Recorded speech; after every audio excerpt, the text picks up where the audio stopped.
नमस्कार दोस्तों, स्वागत है आपका अपने YouTube channel education classes Ramu में आपका स्वागत करता हूं।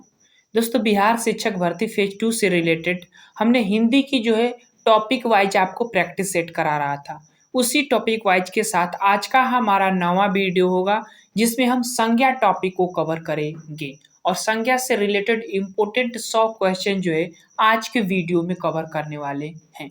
तो अगर आप बिहार शिक्षक भर्ती फेज 2 की तैयारी करते होंगे तो आप इस वीडियो को जरूर देखिएगा, क्योंकि वीडियो हिंदी से रिलेटेड आपको ज़्यादा क्वेश्चन देखने को मिलेंगे इस बार के एग्जाम में बीपीएससी के। तो वीडियो को अंत तक देखिएगा। वीडियो पसंद आए तो लाइक शेयर सब्सक्राइब जरूर करिएगा। चलिए वीडियो को शुरू करते हैं।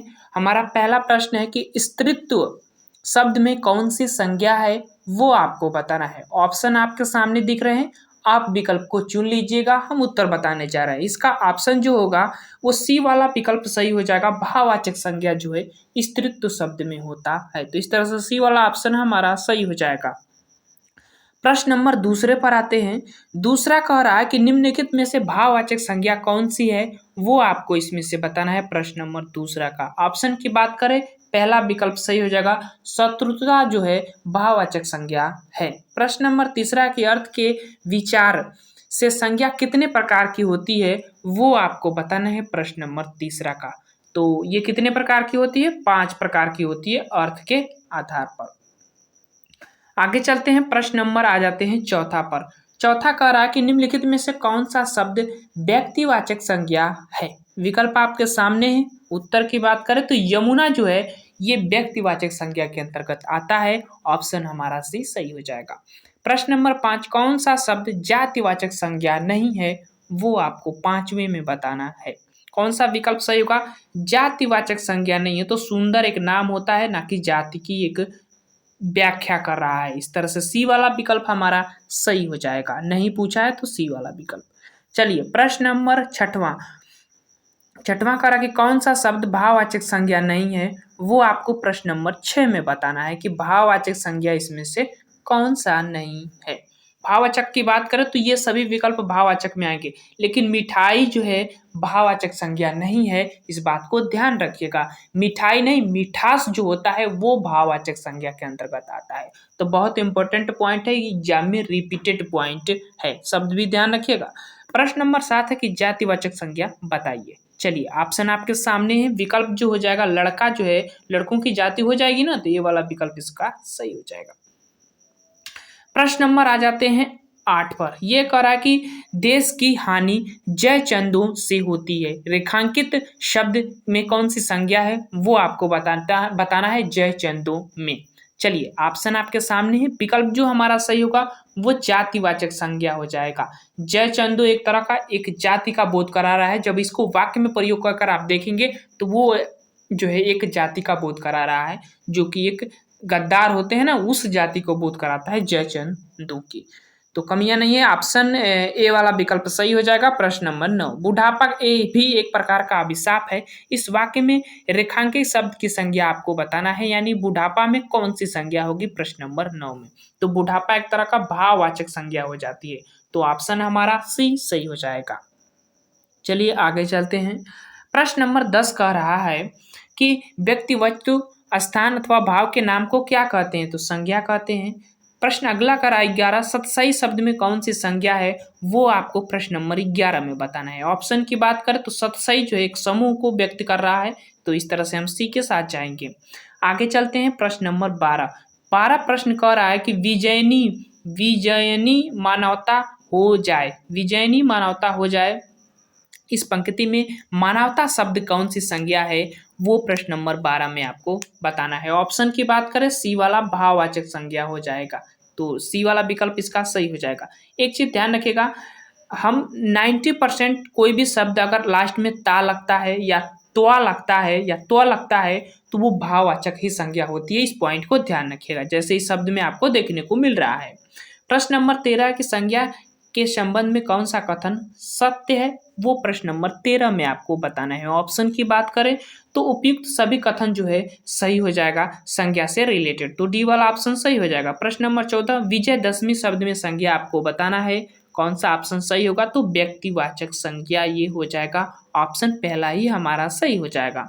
आगे चलते हैं प्रश्न नंबर अब 15। ये कह रहा है 15 प्रश्न की भाववाचक संज्ञाओं का निर्माण इनमें से होता है, किससे होता है?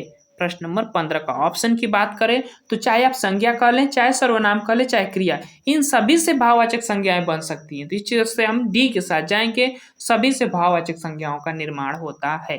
अगला प्रश्न भी देख लेते हैं। ममत्व में कौन सी संज्ञा है, वो आपको प्रश्न नंबर 16 में आपको बताना है। तो भाववाचक संज्ञा अभी हमने आपको बताया था ट्रिक, सी वाला ऑप्शन सही हो जाएगा 16 का। चलिए प्रश्न नंबर 17। प्रश्न नंबर 17 कह रहा है कि रामचरितमानस के रचयिता गोस्वामी तुलसी जी हैं। इस वाक्य में रेखांकित शब्द की संज्ञा आपको बताना है 17 का। तो रामचरितमानस में कौन सी संज्ञा होगी? तो व्यक्तिवाचक संज्ञा होगी, क्योंकि रामचरितमानस एक ही है। ठीक है ना। प्रश्न नंबर 18। भारत संयुक्त राष्ट्र संघ में शामिल है। इस वाक्य में जो रेखांकित शब्द है उसकी संज्ञा आपको बताना है। संघ, संघ क्या हो जाएगा, कौन सी संज्ञा होगी, वो आपको प्रश्न नंबर बताना है। तो संघ मतलब एक क्या होता है, समूह होता है। तो ऐसे में समूह जो है समूहवाचक संज्ञा आ जाएगा, डी वाला ऑप्शन सही हो जाएगा। चलिए प्रश्न नंबर 19। आप प्रश्न नंबर 19 करा के निम्नलिखित में से भाववाचक संज्ञा बताइए। चलिए भाववाचक संज्ञा देखिए, अभी हमने मिठाई और मिठास में बात किया था। तो मिठास जो शब्द होता है वो भाववाचक संज्ञा होती है। तो ये तो सही है, शत्रुता भी सही है, प्रेम भी सही है। तो ऑप्शन हम डी के साथ 19 के जाएंगे, यानी सभी विकल्प जो है भाववाचक संज्ञाएं हैं। प्रश्न नंबर 20। निम्नलिखित में से समूहवाचक संज्ञा इसमें से आपको बताना है। समूहवाचक संज्ञा ऑप्शन की अगर हम बात करें तो गिरोह और मंडल, ये दोनों जो है समूहवाचक संज्ञा में ही आएंगे। तो इस तरह से हम सी के ऑप्शन के साथ जाएंगे, दोनों सही हो जाएगा। चलिए आगे चलते हैं प्रश्न नंबर 21 पर। प्रश्न नंबर 21 कह रहा है कि कोयल, कोयल है, कोयल कैसी शब्द है, व्यक्तिवाचक संज्ञा है, भाववाचक संज्ञा है, समूहवाचक या जातिवाचक संज्ञा, वो आपको प्रश्न नंबर 21 में बताना है।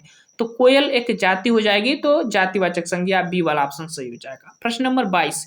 निम्नलिखित में से व्यक्तिवाचक संज्ञा नहीं है, पॉइंट ध्यान रखिएगा, नहीं है पूछा है। चलिए ऑप्शन की बात करें तो 22 का हमारा जो विकल्प सही होगा औरत, औरतों का बहुत समूह हो जाता है, तो इस तरह से ये व्यक्तिवाचक में नहीं आएगा, सी वाला ऑप्शन सही हो जाएगा। प्रश्न नंबर 23। सुंदरता शब्द में संज्ञा आपको बताना है प्रश्न नंबर 23 का। ऑप्शन की बात करें तो सुंदरता एक भाववाचक संज्ञा हो जाती है, सी वाला ऑप्शन हमारा सही हो जाएगा। आगे चलते हैं प्रश्न नंबर 24। घबराहट शब्द में कौन सी संज्ञा है, वो आपको बताना है प्रश्न नंबर 24 का। देखिए घबराहट की बात करें तो ये एक तरह का भाव ही है, तो सी वाला विकल्प हमारा सही हो जाएगा। आगे चलते हैं प्रश्न नंबर 25। भूकंप में संज्ञा आपको बतानी है, कौन सा होगा। 25 प्रश्न कर रहा है। ऑप्शन की बात करें तो जातिवाचक संज्ञा। प्रश्न नंबर 26। निम्नलिखित में से कौन व्यक्तिवाचक संज्ञा है, प्रश्न नंबर 26 में आपको बताना है। ऑप्शन की बात करें तो महेंद्र जो है एक व्यक्ति का नाम हो जाएगा, तो डी वाला ऑप्शन व्यक्तिवाचक संज्ञा हो जाएगा। आगे चलते हैं प्रश्न नंबर 27। ये कह रहा है कि निम्नलिखित में से कौन द्रव्यवाचक संज्ञा नहीं है, प्रश्न नंबर 27 का। चलिए प्रश्न नंबर 27 कौन द्रव्यवाचक संज्ञा नहीं है, वो आपको बताना है प्रश्न नंबर 27 का। ऑप्शन की बात करें तो घड़ी जो है द्रव्यवाचक संज्ञा के अंतर्गत नहीं आएगा, इस तरह से हम बी वाला विकल्प जो है सही हो जाएगा प्रश्न नंबर 27 का। आगे चलते हैं प्रश्न नंबर 28। माता, माता शब्द में से बने भाववाचक संज्ञा का सही विकल्प चुनिए, प्रश्न नंबर 28 कह रहा है। ऑप्शन की बात करें तो माता का भाववाचक संज्ञा मातृत्व होता है, तो बी वाला ऑप्शन हमारा सही हो जाएगा। आगे चलते हैं प्रश्न नंबर 29। पंडित शब्द में भाववाचक संज्ञा का सही विकल्प आपको बताना है, कौन सा होगा। पंडित का भाववाचक संज्ञा बनाएंगे तो क्या होगा, ऑप्शन आपके सामने है। विकल्प की बात करें तो उपयुक्त सभी हो सकता है, तो पंडिताई भी, पंडित्व भी, पंडिताऊ भी, तो ये सभी भाववाचक संज्ञाओं में हो सकती है। इस तरह 29 का हम डी के साथ जाएंगे। चलिए आगे चलते हैं 30 पर। निम्नलिखित में से कौन द्रव्यवाचक संज्ञा है, आपको इसमें से बताना है। द्रव्यवाचक संज्ञा प्रश्न नंबर 30 का रहा है, तो पानी ही तो द्रव्यवाचक संज्ञा है, डी वाला विकल्प इसका सही हो जाएगा। प्रश्न नंबर 31 कह रहा है कि भाववाचक संज्ञा आपको इसमें से बताना है कि कौन सा होगा। चलिए प्रश्न नंबर 31 का ऑप्शन की बात करें तो देखिए भाववाचक संज्ञा पूछ रहा है इसमें से, तो लड़कपन जो है भाववाचक संज्ञा हो जाएगा, तो सी वाला ऑप्शन हमारा सही हो जाएगा। आगे चलते हैं प्रश्न नंबर 32। ये कह रहा है 32 प्रश्न की निम्न में से कौन सा शब्द संज्ञा है, वो आपको बताना है इसमें से प्रश्न नंबर 32 का। विकल्प की बात करें तो क्रोध जो है एक संज्ञा हो जाएगा, बी वाला ऑप्शन हमारा सही हो जाएगा। 33 प्रश्न की राष्ट्र की भाववाचक संज्ञा क्या होगी, इसमें से आपको बताना है। प्रश्न नंबर 33 का ऑप्शन की बात किया जाए तो राष्ट्र का जो है भाववाचक बनाएंगे तो राष्ट्रीयता होता है, तो डी वाला ऑप्शन हमारा सही हो जाएगा। आगे चलते हैं। प्रश्न नंबर 34 यह करा कि आपका घर जिस शहर में है उस शहर का नाम संज्ञा का कौन सा भेद सूचित करता है। कौन सा सूचित करता है भाई, उस शहर का नाम। प्रश्न नंबर 34 कह रहा है, ऑप्शन की बात करें तो वो व्यक्तिवाचक संज्ञा, क्योंकि दूसरा उस नाम से कोई शहर ही नहीं होती, ऐसे में हम व्यक्तिवाचक संज्ञा के साथ जाएंगे किताबी भाषा में। प्रश्न नंबर 35 सुंदरता से संज्ञा आपको बताना है कि कौन सी सुंदरता में संज्ञा है। तो सुंदरता एक तरह का क्या हो जाता है, प्रश्न नंबर 35 क्या हो जाएगा, सुंदरता तो एक प्रकार का भाव हो जाता है भाई। डी वाला विकल्प सही हो जाएगा, अभी हमने पहले ही इसको ऊपर ही देख चुके हैं। प्रश्न नंबर 36 मित्रता का भाववाचक आपको बताना है, मित्र का भाववाचक क्या होगा वो आपको बताना है। प्रश्न नंबर 36 ऑप्शन की बात करें तो साफ साफ दिख रहा है कि मित्रता ही होगा भाववाचक में। प्रश्न नंबर 37 संज्ञा का प्रकार नहीं है, इसमें से आपको बताना है। तो देशजवाचक ये जो है कोई संज्ञा का प्रकार नहीं होता है, तो सी वाला ऑप्शन इसका भी सही हो जाएगा। आगे चलते हैं। प्रश्न नंबर 38 कह रहा है कि भाववाचक संज्ञा के अंतर्गत आता है, कौन इसमें से आएगा वो आपको बताना है। तो भाववाचक में गुण ही दोष तो आता है, तो सी बी वाला विकल्प सही हो जाएगा। प्रश्न नंबर 39 बुढ़ापा शब्द में कौन सी संख्या है वो आपको बतानी है। सीधा सीधा भाववाचक संज्ञा, बी वाला ऑप्शन सही हो जाएगा। इस पॉइंट को अभी हमने ऊपर ही देखे थे, तो ध्यान रखिएगा। आगे चलते हैं। प्रश्न नंबर 40 हरियाली में कौन सी संज्ञा है वो आपको प्रश्न नंबर 40 में बताना है, ये भी तो भाववाचक में ही आएगा। डी वाला ऑप्शन जो है हमारा 40 का सही हो जाएगा। चलिए आगे चलते हैं। प्रश्न नंबर 41 पर राज्यपाल में कौन सी संज्ञा है वो आपको बताना है, बहुत इंपॉर्टेंट है ये। कौन सी संज्ञा राज्यपाल में होगी, ऑप्शन आपके सामने है। और राज्यपाल की बात करें तो ये जातिवाचक संज्ञा में आता है, क्योंकि राज्यपाल बहुत हैं इसीलिए वो जाति को बोध हो जाएगा। डी वाला ऑप्शन हमारा सही हो जाएगा 41 का। प्रश्न नंबर 42 है कि धुआं शब्द में कौन सी संज्ञा है वो आपको बताना है। प्रश्न नंबर 42 का ऑप्शन आपके सामने है। धुआं शब्द में अगर हम संज्ञा की बात करें तो द्रव्यवाचक संज्ञा हो जाएगा, ए वाला ऑप्शन हमारा 42 का सही हो जाएगा।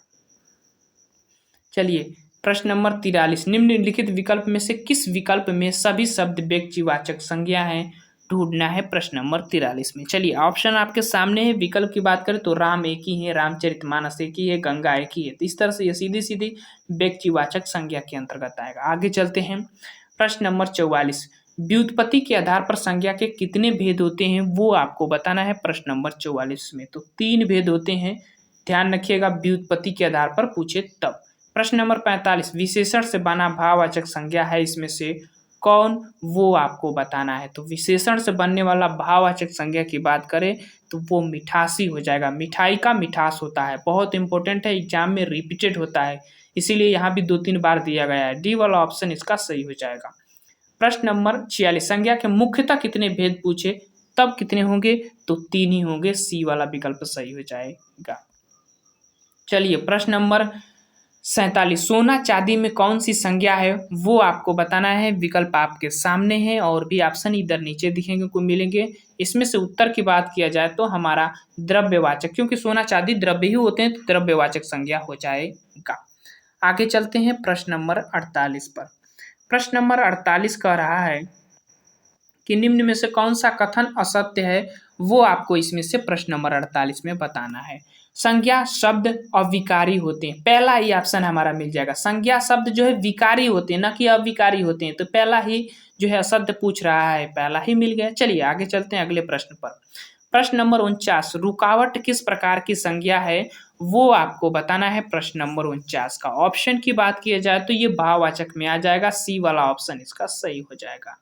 प्रश्न नंबर 50 द्रव्यवाचक संज्ञा शराब को जातिवाचक संज्ञा में परिवर्तित करने से क्या शब्द बनता है वो आपको बताना है। शराब द्रव्यवाचक है, इसको जातिवाचक में बदलना है, तो शराब का क्या हो जाएगा, शराब का शराबी हो जाएगा, तो ए वाला ऑप्शन हमारा सही हो जाएगा, कुछ सोचने की जरूरत ही नहीं है। प्रश्न नंबर 51 व्यक्ति वस्तु अथवा स्थान के नाम को हम क्या कहते हैं, तो संज्ञा कहते हैं। डी वाला ऑप्शन इसका सही हो जाएगा। प्रश्न नंबर 52 संज्ञा का भेद नहीं है, वो इसमें से आपको बताना है। तो निजवाचक संज्ञा कहीं आप सुने हैं? नहीं सुने, तो सी वाला ऑप्शन हमारा सही हो जाएगा। प्रश्न नंबर 53 वचन कितने प्रकार के होते हैं, वो आपको बताना है। सॉरी, वचन किसके लिए प्रयोग किए जाते हैं, वो आपको बताना है इसमें से ऑप्शन के अकॉर्डिंग। प्रश्न नंबर 53 विकल्प की बात किया जाए तो संज्ञा के लिए ही वचन प्रयोग होते हैं, तो ए वाला ही ऑप्शन हमारा 53 का सही हो जाएगा। प्रश्न नंबर 54 बाप का संबंधवाचक संज्ञा रूप होगा, वो आपको बताना है। प्रश्न नंबर 54 का ऑप्शन की बात करें तो बपौती होता है बाप का संबंध में, तो डी वाला ऑप्शन सही हो जाएगा। 55 प्रश्न निम्न में से संज्ञा शब्द है, वो आपको इसमें से बताना है कि कौन शब्द जो इसमें संज्ञा है। प्रश्न नंबर 55 ऑप्शन की बात करें तो गंगा जो है संज्ञा के अंतर्गत आएगा, ये वाला विकल्प इसका सही हो जाएगा, व्यक्तिवाचक संज्ञा के अंतर्गत आएगा। प्रश्न नंबर 56 निम्नलिखित विशेषण में से संज्ञा को पहचानिए, इसमें से कौन सी शब्द जो है संज्ञा है। प्रश्न नंबर 56 कह रहा है। ऑप्शन की बात किया जाए तो अनुशासन जो है वो संज्ञा हो जाएगा, विशेषण में से एक संज्ञा वो अनुशासन है, डी वाला ऑप्शन हमारा सही हो जाएगा। आगे चलते हैं प्रश्न नंबर 57 कह रहा है कि निम्नलिखित वाक्य में संज्ञा के रूप में क्या प्रयोग किया गया है, वह इनमें से एक को जानता है। चलिए प्रश्न नंबर 57 ऑप्शन की बात करें तो वह उनमें से क्या एक को जानता है, तो एक जो है संज्ञा के रूप में प्रयोग किया जाएगा, डी वाला विकल्प इसका सही हो जाएगा। प्रश्न नंबर 58 निम्नलिखित प्रश्नों में संज्ञा शब्द पहचानिए, इसमें से आपको बताना है कि कौन सा शब्द संज्ञा है। प्रश्न नंबर 58 ऑप्शन की बात किया जाए तो ऑप्शन हमारा चतुरी जो है वो संज्ञा के अंतर्गत आएगा, डी वाला ऑप्शन 58 का सही हो जाएगा। आगे चलते हैं प्रश्न नंबर 59 यह करा कि वह यौवन में परिश्रम करता रहा, वाक्य में रेखांकित शब्द पद है, क्या है भाई यौवन शब्द क्या है, वो आपको ऑप्शन के अकॉर्डिंग प्रश्न नंबर 59 का बताना है।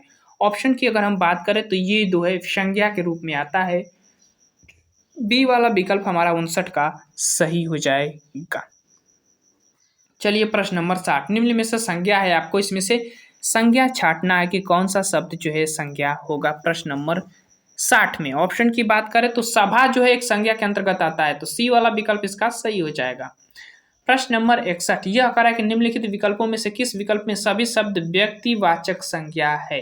अभी हमने किया था ऑप्शन पहला ही सही हो जाएगा, राम, रामचरितमानस और गंगा। ऑप्शन 66 का ए वाला विकल्प हमारा सही हो जाएगा। प्रश्न नंबर आगे चलते हैं 62 रहीम किस तरह की संज्ञा है, जिस नीचे दिए गए विकल्पों में से सही विकल्प चयन करिए। रहीम जो है 62 प्रश्न रहीम किस तरह की संज्ञा है, तो रहीम नाम से ही पता चल रहा है, तो व्यक्तिवाचक संज्ञा ये वाला विकल्प इसका सही हो जाएगा। आगे चलते हैं प्रश्न नंबर 63 बोल रहा है कि कावेरी शब्द में आपको संज्ञा बताना है। प्रश्न नंबर 63 कावेरी शब्द में कौन सी संज्ञा होगी, तो व्यक्तिवाचक संज्ञा, क्योंकि कावेरी एक ही है। प्रश्न नंबर 64 कौन सा शब्द भाववाचक संज्ञा है, वो आपको बताना है। तो अभी हमने मिठाई में मिठास ही भाववाचक संज्ञा में आता है, ये विशेषण में आ जाएगा, तो ध्यान रखिएगा ये रिपीटेड है, ये कई बार एग्जाम में बना हुआ है। सी वाला ऑप्शन हमारा 64 का सही हो जाएगा। प्रश्न नंबर 65 फिसलन डैश डैश है, फिसलन शब्द क्या है, वो आपको प्रश्न नंबर 65 में बताना है। ऑप्शन की बात करें तो भाववाचक संज्ञा हो जाएगा, सी वाला ऑप्शन सही हो जाएगा।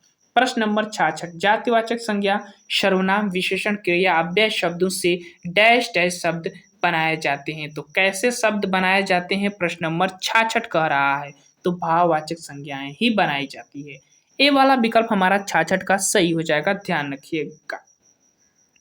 आगे चलते हैं 67 पर नीचे लिखे वाक्य में खाली स्थान को भाववाचक संज्ञा से पूरा कीजिए। उसका सारा सौंदर्य उसकी डैश डैश में है, उसका सारा सौंदर्य उसकी किस में है भाई, प्रश्न नंबर 67 किस में है, उसकी हंसी में है भाई, हंसी में है, सी वाला ऑप्शन हमारा सही हो जाएगा।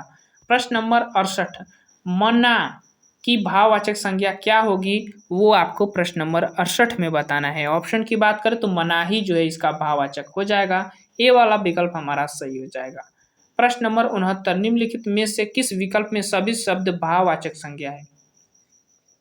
चलिए 69 ऑप्शन की अगर हम बात करें तो हमारा सी वाला रसीला, कड़वापन, बुढ़ापा, उन्नति, ये सब भाववाचक संज्ञाएं के अंतर्गत आएंगे, तो इस तरह से हमारा सी वाला विकल्प जो है इसका सही हो जाएगा। आगे चलते हैं प्रश्न नंबर 70। देखिए मीठा की भाववाचक संज्ञा क्या होगा, तो मिठास होगा। ये कई बार रिपीटेड मैं इंपोर्टेंट आपको लगा दिया हूँ, ध्यान रखिएगा। प्रश्न नंबर 71। 71 कह रहा है कि निम्नलिखित में से कौन भाववाचक संज्ञा है, वो आपको प्रश्न नंबर 71 में आपको बताना है कि कौन सा भैया इसमें से जो है भाववाचक संज्ञा है। चलिए मित्रता भाववाचक संज्ञा हो जाएगा ना, 70 71 का सी वाला विकल्प हमारा सही हो जाएगा। प्रश्न नंबर आते हैं 72। निम्न में से कौन सी भाववाचक संज्ञा है, इसमें भी पूछ रहा है कि भाववाचक संज्ञा कौन सा होगा 72 का। ऑप्शन की बात करें तो डी साफ साफ दिख रहा है कि बीमारी एक तरह का भाव हो जाएगा इस शब्दों में अगर देखें तो। प्रश्न नंबर आगे चलते हैं, प्रश्न नंबर 73। बुढ़ापा में कौन सी संज्ञा है, डायरेक्टली मैं पूछ रहा हूं कि बुढ़ापा में कौन सी संज्ञा है, वो आपको प्रश्न नंबर 73 में बताना है। भाववाचक संज्ञा रिपीटेड क्वेश्चन है। चलिए आगे चलते हैं, प्रश्न नंबर 74। वैधव्य वैधव्य वैधव्य एक भाववाचक संज्ञा है जो कि विशेषण डैश डैश से बना है। किस विशेषण से ये बना है, प्रश्न नंबर 74। ऑप्शन की बात किया जाए तो विधवा जो है वैधव्य होता है इसका भाववाचक संज्ञा। ध्यान रखिएगा, कई बार पूछा जाता है, इंपोर्टेंट है। विधवा एक प्रकार का विशेषण है और ये जो है भाववाचक संज्ञा है। चलिए आगे चलते हैं, प्रश्न नंबर 75। सूर की भाववाचक संज्ञा क्या होगी, वो आपको प्रश्न नंबर 75 में बताना है। ऑप्शन की बात करें तो सौर्य होता है। ये वाला विकल्प 75 का सही हो जाएगा। 75 हो गया। 76 पर चलते हैं। निम्नलिखित में से कौन सा शब्द द्रव्यवाचक संज्ञा है। चलिए द्रव्यवाचक संज्ञा 76 का आपको बताना है। ऑप्शन की बात करें सी वाला दूध जो है द्रव्यवाचक संज्ञा के अंतर्गत आएगा। प्रश्न नंबर आगे चलते हैं। कालिमा एक भाववाचक संज्ञा है जो किस विशेषण से बना है, प्रश्न नंबर 77 का रहा है। कालिमा किस विशेषण से बना है, वो आपको प्रश्न नंबर 77 में बताना है। ऑप्शन आपके सामने है। विकल्प की बात करें तो काला का जो है कालिमा होता है, तो ये चीजें ध्यान रखिएगा। काला एक तरह का विशेषण है और कालिमा एक तरह का भाववाचक संज्ञा है। प्रश्न नंबर 78। निम्नलिखित प्रश्नों में से भाववाचक संज्ञा को पहचानना है। 78 प्रश्न कर रहा है, इसमें से भाववाचक संज्ञा आपको पहचानना है। ऑप्शन की बात करें तो ए वाला विकल्प जो है हमारा 78 का सही हो जाएगा। बंधुत्व भाववाचक है। 79 है कि स्वतंत्रता सबको प्यारी है। वाक्य के रेखांकित शब्द की संज्ञा आपको बताना है 79 का। ऑप्शन की बात करें तो ये भाववाचक में आएगा, बी वाला ऑप्शन सही हो जाएगा। प्रश्न नंबर 80। समुद्रगुप्त भारत का नेपोलियन था। यह नेपोलियन किस प्रकार की संज्ञा का उदाहरण है, वो आपको बताना है कि नेपोलियन जो है किस प्रकार की संज्ञा का उदाहरण है। 80 का रहा है जातिवाचक संज्ञा, बी वाला ऑप्शन हमारा सही हो जाएगा। प्रश्न नंबर 81। राज्यपाल में कौन सी संज्ञा होगी, रिपीटेड क्वेश्चन है। कौन सी संज्ञा होगी राज्यपाल में, तो जातिवाचक संज्ञा, क्योंकि राज्यपाल के पद पर बहुत लोग आसीन होते हैं, इसीलिए 81 का बी वाला ऑप्शन। 82 जातिवाचक संज्ञा आपको बताना है। 82 प्रश्न कह रहा है जातिवाचक संज्ञा। प्रश्न नंबर 82 ऑप्शन की बात करें तो वकील, वकीलों की जाति हो जाएगी भाई, डी वाला विकल्प 82 का सही हो जाएगा। चलिए आगे चलते हैं। प्रश्न नंबर 83। ये कह रहा है कि निम्नलिखित वाक्यांश रेखांकित शब्द कौन सी संज्ञा को दर्शाता है, यानी चंद्रगुप्त में कौन सी संज्ञा होगी, वो आपको प्रश्न नंबर 83 में बताना है। प्रश्न नंबर 83 ऑप्शन की बात करें तो देखिए वाक्यांश के आधार पर उस शब्द की संज्ञा आपको बताना है। जैसे इतिहास में कई चंद्रगुप्त मिले, अब इतिहास में कई चंद्रगुप्त मिले, उसके जैसे महान मिले भाई, तो डी वाला विकल्प जातिवाचक संज्ञा कई। चलिए आगे चलते हैं। प्रश्न नंबर 84। निम्नलिखित कौन सा शब्द जातिवाचक संज्ञा है। चलिए जातिवाचक संज्ञा प्रश्न नंबर 84 में भी आपको बताना है। ऑप्शन की बात करें तो पर्वत जो है जातिवाचक संज्ञा में आएगा, ये वाला विकल्प सही हो जाएगा। प्रश्न नंबर 85 भी देख लेते हैं। निम्नलिखित में से कौन सा व्यक्तिवाचक संज्ञा नहीं है, पॉइंट ध्यान रखिएगा, नहीं है। प्रश्न नंबर 85 कौवा जो है व्यक्तिवाचक संज्ञा में नहीं आएगा, क्योंकि कौओं की जाति हो जाती है, तो ये वाला विकल्प हमारा सही हो जाएगा। प्रश्न नंबर 86 ये कह रहा है कि गाय कौन सी संज्ञा है, वो आपको प्रश्न नंबर 86 में बताना है। ऑप्शन की बात करें तो जातिवाचक संज्ञा सही हो जाएगा, क्योंकि गाय एक ही तरह की और एक गायों की जाति भी होती है। प्रश्न नंबर 87 पशु चर रहे हैं, रेखांकित में पशु शब्द कौन सी संज्ञा है, वो आपको प्रश्न नंबर 87 में बताना है। ऑप्शन की बात करें तो जातिवाचक संज्ञा सही हो जाएगा, बी वाला ऑप्शन। चलिए प्रश्न नंबर 88 पर आते हैं। ये करा कि गरीबों की सहायता करो। गरीब शब्द क्या है वो आपको प्रश्न नंबर 88 में बताना है। ऑप्शन की बात करें तो जातिवाचक संज्ञा हो जाएगा। सी वाला विकल्प इसका सही हो जाएगा। प्रश्न नंबर 89, निम्न में से कौन सा शब्द समूहवाचक संज्ञा नहीं है? पॉइंट ध्यान रखिए, नहीं है 89 का। ऑप्शन की बात करें तो दौड़ जो है कोई समूहवाचक संज्ञा नहीं है, तो इस तरह से हमारा डी वाला ऑप्शन सही हो जाएगा। चलते हैं प्रश्न नंबर 90। ये करा कि कक्षा शब्द हिंदी व्याकरण के अनुसार संज्ञा के भेदों की किस श्रेणी में आता है? कक्षा, प्रश्न नंबर 90। कक्षा जो है किस श्रेणी में आएगा? तो कक्षा एक तरह का क्या हो जाएगा भाई? समूह न, हाँ, समूहवाचक संज्ञा। ऑप्शन ए वाला विकल्प जो है हमारा 90 का सही हो जाएगा। चलिए 91, निम्नलिखित वाक्यांश में रेखांकित किए हुए शब्द में कौन सी पदबंध है वो आपको बताना है। यहाँ पर रेखांशित पदबंध, यहाँ वाक्य दिया ही नहीं है। चलिए इस प्रश्न को छोड़ देते हैं क्योंकि यहाँ पर वाक्यांश दिया ही नहीं है, तो क्या उत्तर मानेंगे आप? प्रश्न नंबर 92। प्रश्न नंबर 92, निम्नलिखित वाक्य में क्रियार्थक संज्ञा क्या है? मंत्री जी के ठहरने की व्यवस्था कीजिए। अब यहाँ से क्रियार्थक संज्ञा आपको बताना है 92 का। ऑप्शन की बात करें तो यहाँ पर ठहरने वाला जो है ना वो क्रियार्थक संज्ञा के अंतर्गत आ जाता है। बी वाला ऑप्शन सही हो जाएगा। प्रश्न नंबर 93, यह करा है कि क्रियार्थक संज्ञा सदा किस रूप में रहती है वो आपको प्रश्न नंबर 93 में बताना है। बहुत इंपॉर्टेंट है, सदा एक वचन पुल्लिंग में रहती है, इस बात को ध्यान रखिएगा। बी वाला ऑप्शन सही हो जाएगा। प्रश्न नंबर 94, समिति शब्द हिंदी व्याकरण के अनुसार संज्ञा के भेदों के किस श्रेणी में आएगा? समिति शब्द, ध्यान रखिएगा समिति। तो समिति एक तरह का समूह हो जाता है भाई, ये वाला विकल्प इसका सही हो जाएगा। आगे चलते हैं प्रश्न नंबर 95, निम्नलिखित वाक्यांश में संज्ञा पदबंध क्या है? घर के आंगन में लगे पेड़ सूख गए। यहाँ पर संज्ञा पदबंध आपको इस वाक्यांश में बताना है। प्रश्न नंबर 95 का। ऑप्शन की बात करें तो घर के आंगन में लगे पेड़ जो है ये एक संज्ञा पदबंध के रूप में प्रयोग हुआ है। सी वाला ऑप्शन सही हो जाएगा। प्रश्न नंबर 96, पुरस्कार पाने वाले में कुछ हमारे विद्यालय के छात्र हैं। इस वाक्य में पदबंध कौन सा है वो आपको प्रश्न नंबर 96 में बताना है। ऑप्शन की बात करें तो संज्ञा वाला ऑप्शन ए वाला सही हो जाएगा। चलिए प्रश्न नंबर 97, निम्नलिखित वाक्यांश में रेखांकित किए हुए भागों में कौन सा पदबंध देश भर के दलित अब बेरोजगार नहीं रहेंगे? अच्छा, देश भर के दलित में कौन सा पदबंध है वो आपको बताना है। प्रश्न नंबर 97 का। ऑप्शन की बात किया जाए तो संज्ञा पदबंध हो जाएगा। बी वाला ऑप्शन सही हो जाएगा। प्रश्न नंबर 98, अचूक विशेषण के साथ उपयुक्त संज्ञा कौन सी है वो आपको प्रश्न नंबर 98 में बताना है। ऑप्शन की बात करें तो निशाना जो है सही हो जाएगा। चलिए प्रश्न नंबर 99, निम्नलिखित वाक्यांश में संज्ञा पदबंध क्या है वो आपको बताना है। सभी प्रश्नों के उत्तर देने वाले बच्चों को पुरस्कार मिलेगा। इसमें से संज्ञा पदबंध आपको छांटना है। 99 प्रश्न आपके सामने है। उत्तर की बात करें तो सभी प्रश्नों के उत्तर देने वाले बच्चे जो है ये संज्ञा को पदबंध के अंतर्गत आता है। चलिए लास्ट प्रश्न है इस वीडियो का। 100 प्रश्न है कि जिलेबी में मिठास अधिक है। अब मिठास में कौन सा मिठास रेखांकित शब्द का विशेषण बताना है कि इसका विशेषण क्या होगा। प्रश्न नंबर 100। ऑप्शन की बात करें तो मीठा हो जाएगा। सी वाला विकल्प इसका सही हो जाएगा। तो ये थे महत्वपूर्ण संज्ञा से रिलेटेड इंपॉर्टेंट क्वेश्चन जो मैं आपको कवर करा दिया। वीडियो कैसा लगा जरूर बताइएगा। चलिए वीडियो को समाप्त करते हैं। Thank you.